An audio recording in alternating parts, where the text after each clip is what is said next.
Welcome, garden friends, to another exciting episode of AJ's Green Thumb. So this past May, I attended the Royal Horticultural Society's greatest flower show called the Chelsea Flower Show. It's an annual showcase of gardens, exhibits, vendors, artists, celebrities, personalities, and influencers in the world of horticulture. So in this episode, I'd like to highlight a friend of mine by the name of Jason Williams. He participated in the flower show in the category of balcony and container gardens. His garden is called the Cirrus Garden. So Jason Williams, the designer of the Cirrus Garden, won the Silver Gilt Medal. An excerpt says, "The cirrus clouds are the highest in our atmosphere. The Cirrus Garden sits on the 20th floor in a city center. Its mix of wildflowers, perennials, salads, herbs, vegetables, and pond demonstrate that we can live sustainably and can improve biodiversity even in a small space." On Mr. Williams' YouTube channel, Cloud Gardener UK, he is quite open about using gardening as an outlet to help manage his bouts with anxiety, mental stress, and depression. You'll be delighted hanging out with Jason as he shares his houseplant and gardening adventures. He mixes humor, wit, and a dose of knowledge from all of his experiences. I'll add the links to his social media in the description below. I invite you to subscribe. Please enjoy the tour of his Cirrus Garden. Yep.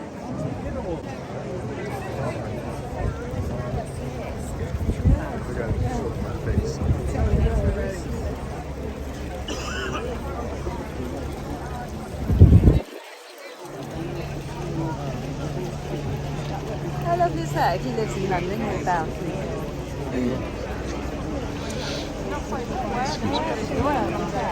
Yes. This is your. I don't think you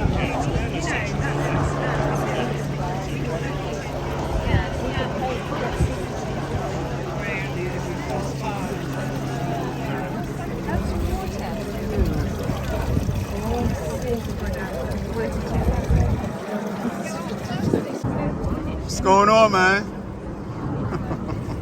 I know you're gonna want a hug. Here.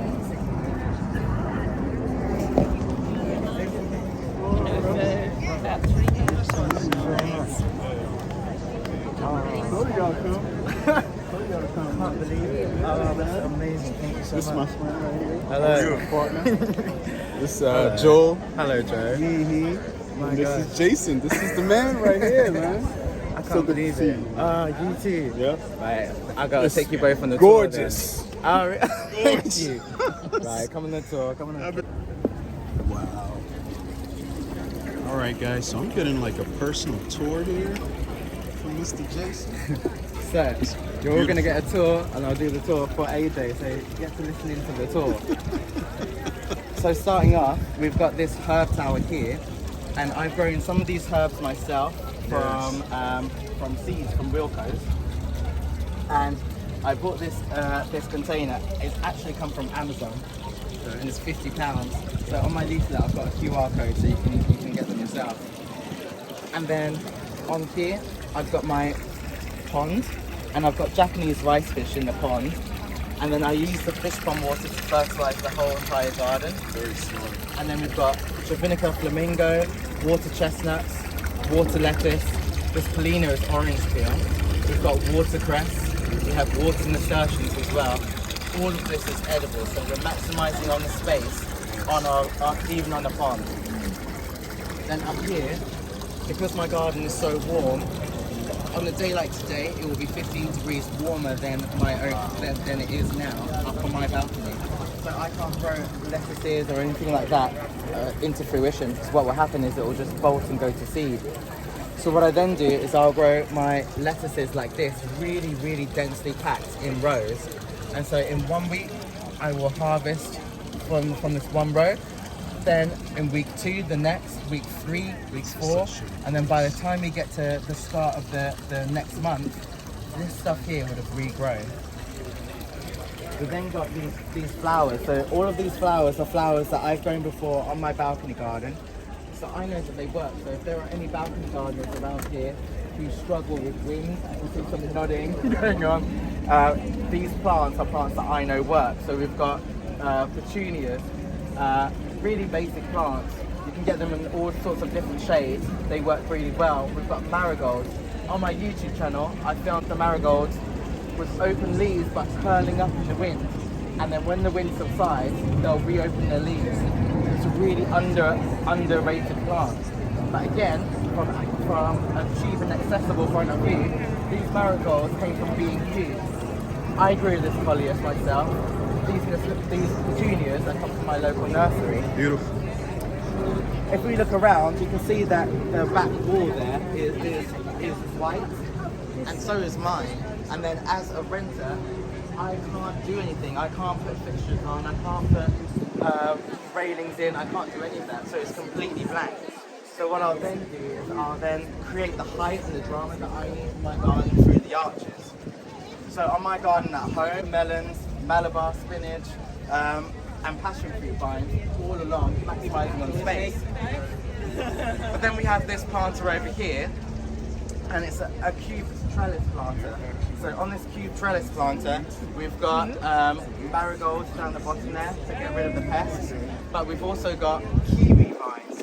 We've also got passion fruit vines, and those strawberries there, I grew these strawberries from seeds from Wilco's, and here they are at Chelsea. Beautiful. In this planter here, we've got this purple planter. I've got pak choi, I've got curly kale, I've got broccoli, I've got some purple lettuce, and then intercropped in between all of this veg here, I've got radishes, and I've got the radishes. You can obviously eat the root veg, but you can also eat the leaves as well. So once again, I'm maximising on every single bit of space that I've got in the garden, and that's what this is all about. Then lastly, when we think about pollinators in the garden, we think about butterflies and bees. So on the 18th floor, I don't actually get the same pollinators that you guys do on the ground floor. My pollinators are actually flies.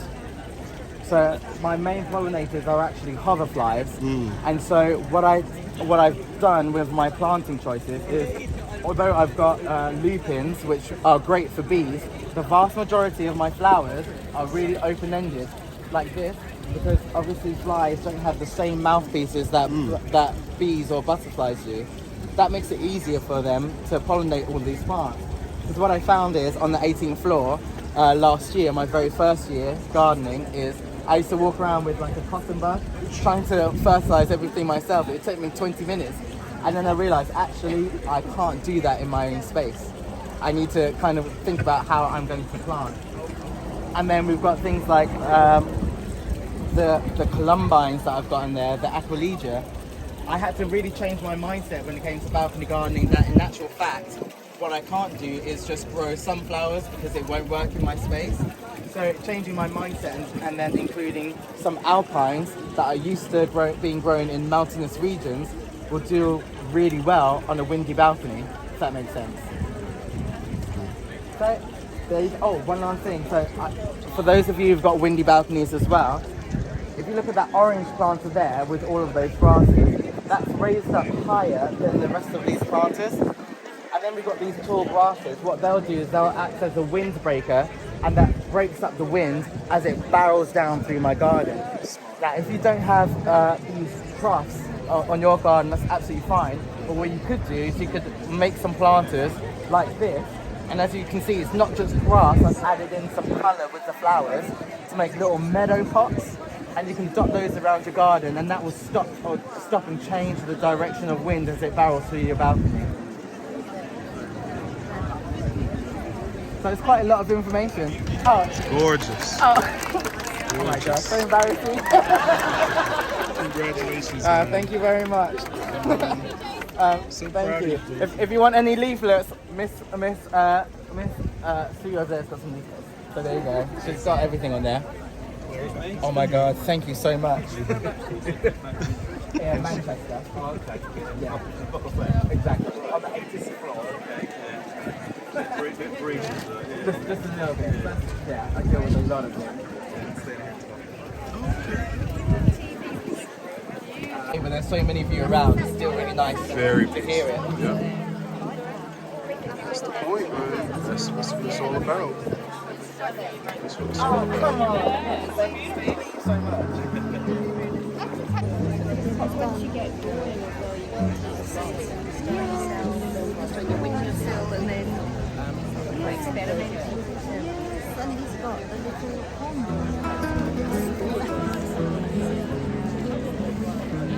Do you like the pond? Do you like the pond? I noticed this because I really just think I must do actually put the pond in our. It does bring a lot of that extra. It's a little sound. Yes, yes. It's lovely. And just a bit of extra sort of wildlife and that